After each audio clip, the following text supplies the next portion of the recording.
Hello，各位好，我是 Revision Lab 修诊所的阿修，欢迎来到我的频道。如果你是第一次看我们影片，记得先点击下方订阅按钮，再打开旁边小铃铛，这样每次有新影片你都会第一时间收到通知。也帮我按个赞，让 YouTube 知道你喜欢这种类型的内容，谢谢大家。我们现在正式开始。好，今天我们来聊一个超有趣但又有点矛盾的话题。你有没有想过，为什么我们这些自认理性的现代人，常常会做一些其实我们心里根本不相信有用的仪式？今天我们就要一起潜入古老的哲学智慧里，为这个看似矛盾的行为找到一个你可能从没想过的超有力的辩护。究竟是怎么一回事呢？我们马上来看看。OK， 我们先从一个真实又好玩的故事开始。画面上这位是哲学教授彼得·亚当森，他是一个超级死忠的足球迷，支持英超的兵工厂队。他说只要兵工厂有比赛，他就会启动一整套非常固定的仪式。首先，他一定会用兵工厂的专属马克杯喝咖啡。再来，他会穿上他的幸运红袜子。如果比赛很重要，他还会穿上球衣。要是遇到那种冠军决赛、攸关生死的比赛，他甚至会在客厅挂上一面旧的兵工厂旗帜，搞得跟做法一样。重点是，他自己也知道，他一个人在家里做这些事，根本不可能影响到几千公里外球场上的比赛结果嘛，对吧？但他就是忍不住。有一次，发生一件让他毛骨悚然的事，他的兵工厂马克杯手把突然断了，热咖啡整个洒在他身上。他当下的第一个念头竟然不是“哇，好烫”，而是“完了，这是不是兵工厂今年要拿不到冠军的凶兆？”结果你猜怎样？那年兵工厂真的就没拿到冠军。你想想看，这有多讽刺！一个天天跟逻辑、理性打交道的哲学家，竟然会被一个破掉的马克杯影响心情，甚至还把他跟球队的命运连结在一起。这个巨大的反差，让他不得不开始认真思考一个根本问题。没错，这就是我们今天要深入探讨的核心问题。为什么理智的人即使心里头清清楚楚的知道仪式没有用，却还是会持续的进行？这不只是足球迷的专利哦。你仔细想想，大考前是不是一定要用某支写起来特别顺的信愿笔？重要面试是不是要穿某件战袍？过年打麻将非得穿红内裤，不然感觉气势就输了。像我自己，每次要上传新影片前，都会下意识把电脑桌面清得一干二净，好像这样影片的观看数就会比较高一样。荧幕前的你，是不是也默默中了好几个？我真的很好奇，你在下面留言跟我分享一下，你有什么样的独特小仪式吧？你看，我们的大脑明明知道这些事跟结果没有直接的因果关系，但我们的身体就是会去做，这到底是为什么？这背后到底藏着什么样的心理机制呢？好，要理解这个问题，我们得先看看大家通常是怎么理解仪式的。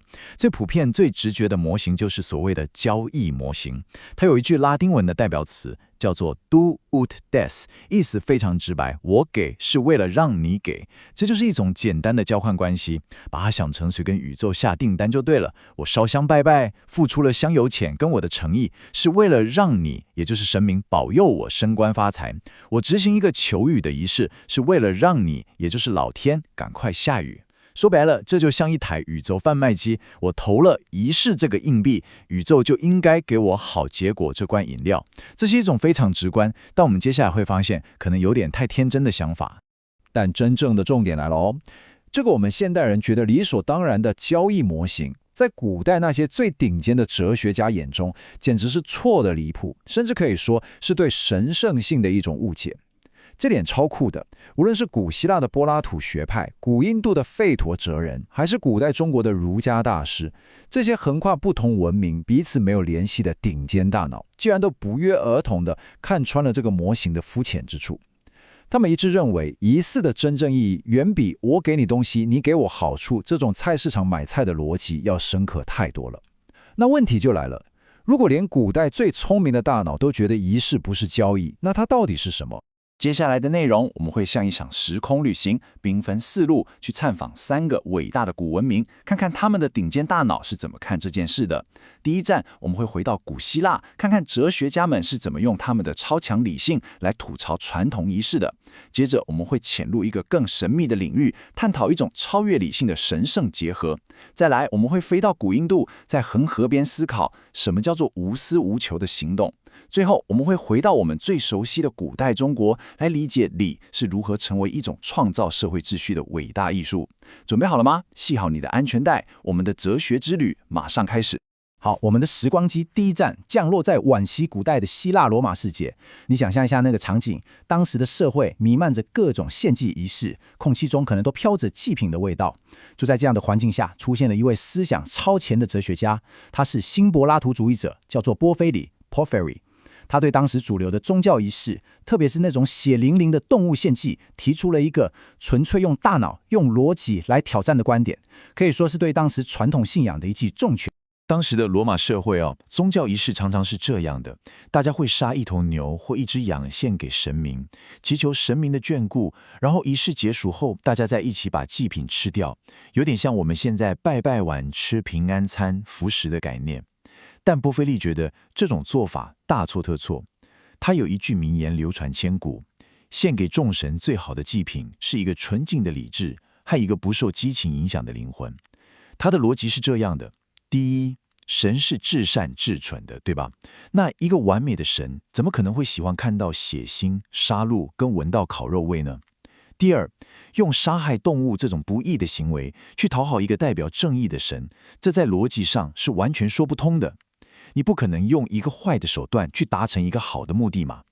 所以对他来说，真正的虔诚不是在祭坛上杀生，而是思想上的提升，是让自己的心灵变得跟神一样纯净理性。这就是波菲利一个彻头彻尾的理性主义者的看法。不过有意思的是，出来反驳他的竟然是他自己的学生杨布里科 （Iamblichus）。他虽然也同意老师说的仪式不是简单的交易，但他觉得老师那种只要用脑思考就好的路线也太极端了。他要辩护的是一种听起来很神秘的实践，叫做神术 （theurgy）。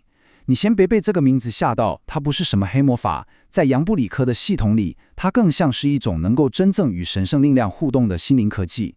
他认为仪式的力量是在一个超越我们人类日常逻辑和理性的更高的层次上运作的。杨布里科的论点真的非常精妙，我们一步一步来看。首先，他直接反驳老师说，光靠纯粹的思考是不够的，因为我们的思想终究是我们人类自己的东西，它无法真正触及到那个超越性的神圣领域。再来，他把仪式看作一种独特的科技或工具，它的目的不是为了得到好处，而是为了达成与神圣实体的合一 union。这里有一个很棒的比喻可以帮助我们理解，你可以把神圣的力量想象成是无所不在的广播电台讯号，它一直都在24小时播放，而我们每个人就像一台收音机。仪式呢，就是那个调频的动作，你转动旋钮不是在创造讯号，也不是在跟电台交易节目内容，你只是透过一个特定的操作，让自己的频率跟那个本来就存在的讯号对上。仪式中的各种象征符号，比如特定的咒语、物品或动作，就像是不同的频率数字，它们能与特定的神圣法则产生亲和力 （affinity）， 让你与之对齐共鸣。所以，对杨布里科来说，仪式不是在求什么，而是在成为什么，成为一个能与神圣共鸣的接收器。你看，整个游戏规则都变了，这是不是比单纯的交易模型高明太多？好，我们从希腊跳一下，来到同样古老而智慧的印度文明。当时的印度思想界可以说是陷入了一个巨大的矛盾之中。一边是主流的吠陀文化，它告诉你，嘿，只要你乖乖献祭，烧对了东西，念对了咒语，你就可以得到财富、子嗣，甚至死后上天堂。它基本上认为欲望是可以用仪式来满足的。但与此同时，另一股强大的思潮，像是佛教和奥义书哲学，却告诉你完全相反的是，欲望是所有痛苦的根源。你应该要放下一切，根除所有的欲望，才能得到解脱。这下就麻烦啦，一边叫你追求欲望，一边叫你消灭欲望，那到底该怎么办？为了解决这个千年大哉问，一部伟大的经典《薄伽梵歌》就此诞生了。薄伽梵歌的核心思想，可以透过大神克里希那对伟大战士阿周那说的这句话来理解：你应当行动，但不应怀有欲望。行动的成果永远不该是你的动机。这就是著名的无执着的行动 （non-attached action）。这句话听起来超矛盾的，对吧？什么叫做行动但不要有动机？难道是叫我们当个没有感情的机器人吗？当然不是。它的重点不是不要有动机，而是你的动机不应该是行动的成果。这听起来有点绕口，我举个例子你就懂了。一个学生，他应该专注在读书这个行为本身，享受学习的过程，而不是一直想着我一定要考100分。那个100分就是行动的成果。博贾梵歌告诉我们，要把注意力的焦点从结果拉回到过程本身。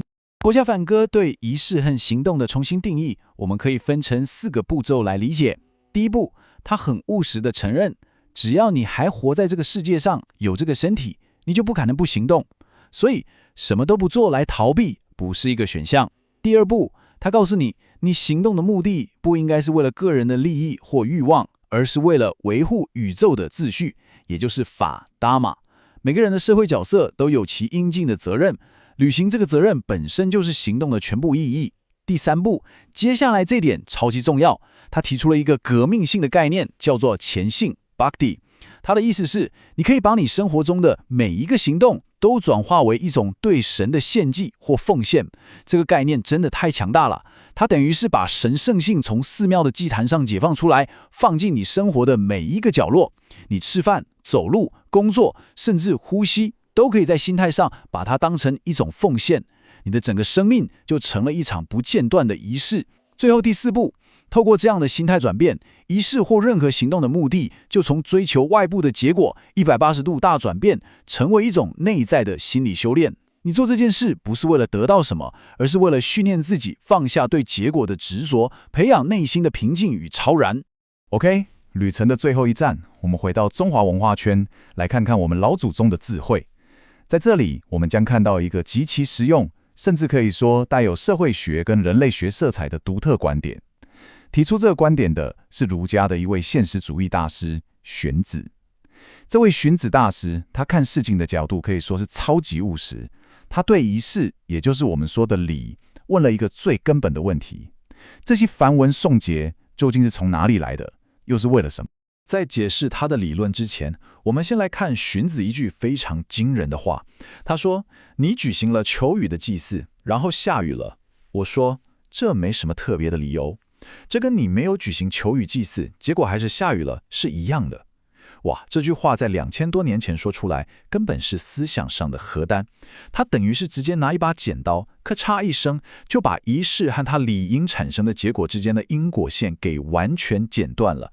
他直接告诉当时的君王和百姓：“嘿，别傻了，求雨跟下雨根本就没有关系。”那问题就来了，如果真的没有关系，那大家为什么还要大费周章地举行求雨祭祀呢？难道古代的圣人都是骗子吗？这就带出了荀子非常务实的社会学理论。他认为礼，也就是仪式，是古代的圣人为了管理跟疏导人类的欲望而创造出来的。因为人天生有欲望，如果欲望得不到满足又没有节制，大家就会互相争夺，社会就会陷入混乱。所以仪式的目的根本不是要去影响那个我们无法控制的天，也就是大自然，而是要去建构那个我们可以控制的人的世界。举个最经典的例子，丧礼。荀子认为，丧礼的目的不是要跟鬼神沟通，而是要处理活着的人的悲伤。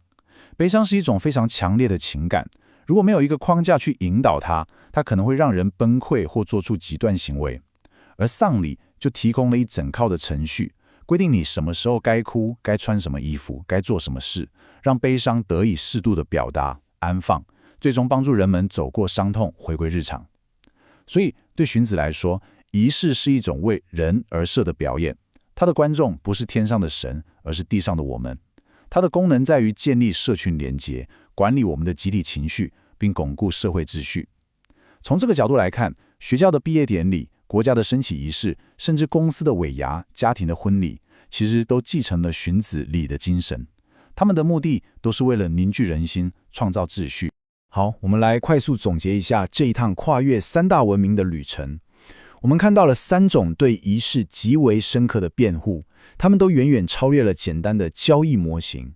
在古希腊的杨布里科看来，仪式是一种心灵科技，它的核心功能是达到与神圣的合一，它要解决的是人与神的关系问题。在古印度的薄伽梵歌中，仪式是一种心理修炼，核心功能是达到对结果的超然，它要解决的是人与自我的关系问题。而在古代中国的荀子眼中，仪式是一种社会艺术，核心功能是建立人际的秩序，它要解决的是人与他人的关系问题。你看，同样是仪式，在不同的文明智慧里，却被赋予了完全不同的深刻意义。合一、超然、秩序，这三者看似不同，却共同指向了一个更深层的核心。没错，今天所有内容的黄金定律，其实可以浓缩成这一句话：对仪式最高明的辩护，都认为仪式的重点不在于改变外在那个我们无法控制的世界，而在于转化内在那个我们可以掌握的自己。我再说一次，重点不是改变外在，而是转化内在。不管是像杨布里克那样调整我们与神圣的关系频道，还是像薄伽梵歌那样修炼我们内心的超然与平静，又或是像荀子那样建构我们人与人之间的社会秩序，你看，仪式的真正力量始终都作用在我们人类自身，它是一种塑造我们心灵、我们心理状态以及我们社群的强大工具。所以回到我们一开始的问题，下次当你又在做那些看似不理性的习惯或小仪式时，无论是穿上你的幸运袜，还是用你的幸运杯，或许可以换个角度思考，这可能不是迷信，而是一种深刻的古老智慧在你身上的体现，一种帮助我们在混乱的世界中寻找意义、连结与秩序的方式呢？或许那位哲学要球迷在潜意识中也是在透过他的仪式来处理自己对球队的热爱与焦虑，并且与全世界广大的球迷社群建立一种无形的连结吧。总结一下今天的重点，仪式真正的力量不是为了改变世界，而是为了改变我们自己。今天内容就到这边，如果你觉得这集有帮助，记得马上点赞、加订阅、加开启小铃铛。我们正在冲订阅，需要你的支持。我是阿修，我们下次见，拜拜。